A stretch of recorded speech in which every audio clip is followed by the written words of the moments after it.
What's a fact that's technically true but nobody understands correctly?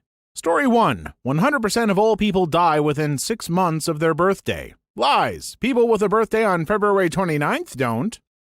Story 2. 77% of car accidents happen within 15 miles of home. That's because a very large portion of driving happens within 15 miles of the home. If that's the case, I'll move 20 miles away from home. Problem solved. This man has life figured out. A majority of shark attacks happen in shallow water. A majority of people are in shallow water. On the same note, surfers and fishermen tend to be attacked because they spend a disproportionate amount of time in the water. This is why I always take off my seatbelt once I get outside of the 15-mile radius. Story 3. Light is a wave and a particle. Light really is crazy. Hooch is crazy. I've taken 2 years of university physics for engineering, over half of which was devoted to this concept. Still don't know what the F it means. LOL, dude, you don't understand. You may have spent 2 years of classes, but these people watched a whole YouTube video. It's Jesus magic. Stop asking questions. Same here. 2 years of college physics, and I still can't wrap my brain around that one. Perhaps the most fundamental point I learned is that the study of physics can ultimately answer how, not why. Story 4. Evolution is not the survival of the fittest. Fittest for that particular environment and set of circumstances, not necessarily advantageous of all environments and circumstances. Survival of the good enough. You could write a book with what people misunderstand about evolution. In fact, I've seen some of those books when I researched creationism in high school. Story 5. 0.9999, that is with an infinity of nines, is equal to 1. Not approximately, but rigorously 1. Story 6. The second law of thermodynamics, often thrown around by apologists who have little to no idea what it actually is, but it's not as though there were a huge energy source supplying the Earth. If there were, I would definitely have seen it. The first law of thermodynamics. You do not talk about thermodynamics. It's about peanut butter, right? Peanut goes in, butter comes out. You can't explain that. Story 7. Women are experiencing more miscarriages than ever before, when really we've developed pregnancy tests that can detect pregnancy sooner.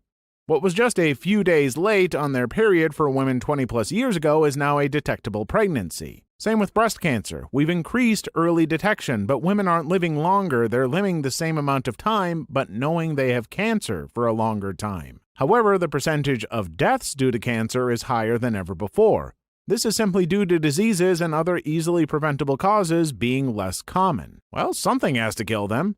In fact, cancer is only about 3% and 7% more prevalent respectively for men and women over the last 9 years.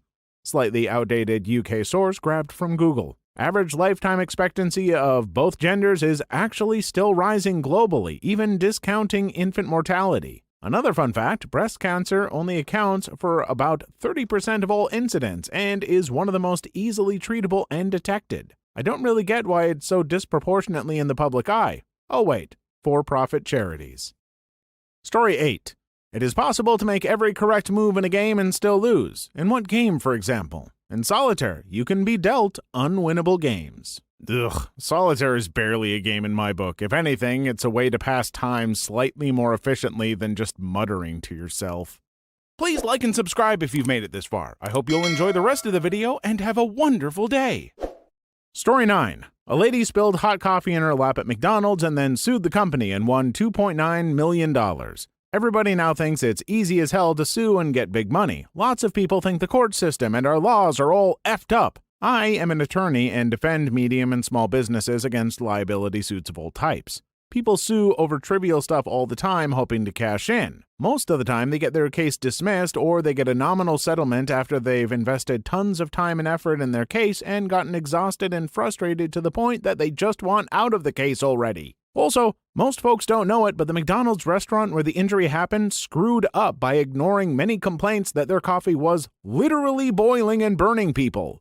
Plus, the lady who sued really got seriously injured and required extensive medical treatment. The kicker? The judge reduced the jury's verdict from $2.9 million down to about $640,000. McDonald's appealed, and while the appeal was pending, the parties settled for a sum rumored to be about $400,000 to $500,000. And the only reason she sued was because after her repeated requests for McDonald's to just pay her medical expenses, they basically told her to shove it. For anyone who wants to know more and about general tort reform in the US, watch Hot Coffee. There's a good documentary on this lawsuit and other supposedly frivolous lawsuits called Hot Coffee. I'm on my phone, so I don't have a link at the moment. Look at the pictures and tell me you wouldn't sue the crap out of them. Story 10. Schrodinger's cat. Yeah, people don't get that this was Schrodinger trying to poke holes in the Copenhagen interpretation. A cat can't actually be in a superposition of dead/alive simultaneously. I thought it was to show how weird the Copenhagen interpretation would be if it worked the same on a macro scale as it does on quantum particles. Story 11. The U.S. education system is terrible. It can't compete with countries like South Korea. First off, I live in South Korea. Some of them go to high school at 7 and leave at midnight, then go to private schools for a few hours before going home to sleep. They also have the highest self-termination rate in the world for youths. Second, the U.S. education system isn't necessarily bad. It's that inner-city schools completely throw off the middle. The debate shouldn't be about the education system, but how we treat those low-income districts. Honestly, if you look at the NAEP, it's pretty obvious that American test scores have been going steadily up for the past several decades. There's still a gulf between black and white students, but both have made impressive improvements. But all you hear about in the media is how awful American schools are, and then we get told we should be more like Finland, which is a country that is nothing like us demographically. And as you said, nobody wants to have a real discussion about what we need to do to help children and families in low-income districts. Not only that, our high school graduates are comparable to those from our European and Asian first world counterparts. Sure, we're not top of the pile, but we're also not at the bottom. American universities, however, are a sight to behold. Students from all over the world try to get into our universities. Yeah, there are definitely a lot of problems with American schools that need to be addressed, oftentimes with funding and testing, but glamorizing countries that basically put their kids through hellish learning boot camp isn't the solution. Story 12. When people order a steak rare or very rare, the red fluid coming out of the meat is not actually blood. It's a protein, which happens to be red like blood. The real blood of the beef would be clotted at that point in time, so your rare steak is not bloody at all. Should I drink this for maximum gains? Story 13. Half of all marriages end in divorce. It may be true, but a lot less than half of first marriages end in divorce. There are repeat offenders. How many first marriages end in divorce? Between 35 to 40% of first marriages end in divorce. The factor that really affects divorce rates are age, education level, if you have previously been divorced, and whether your parents are divorced. Story 14. Today I Learned, George Washington had wooden teeth. Wooden in that context meant uncomfortable and never meant made of wood. It meant he had painful teeth. Yeah, these don't look comfortable at all. Story 15. People think my lactose intolerance is an allergy. No, my body just doesn't produce the enzyme to digest lactose. I'm allergic to cyanide and most biological weapons. Conversely, most people think my milk allergy is lactose intolerance. It's not. Yeah, as someone who is lactose intolerant, I would never call what I have an allergy. I don't typically think of an allergy as something that makes me crap my guts out. Though that would explain why people with peanut allergies would be so nervous on planes. Story 16. Negative reinforcement is the removal of aversive stimuli. So glad this blew up. Great discussion below. Positive reinforcement.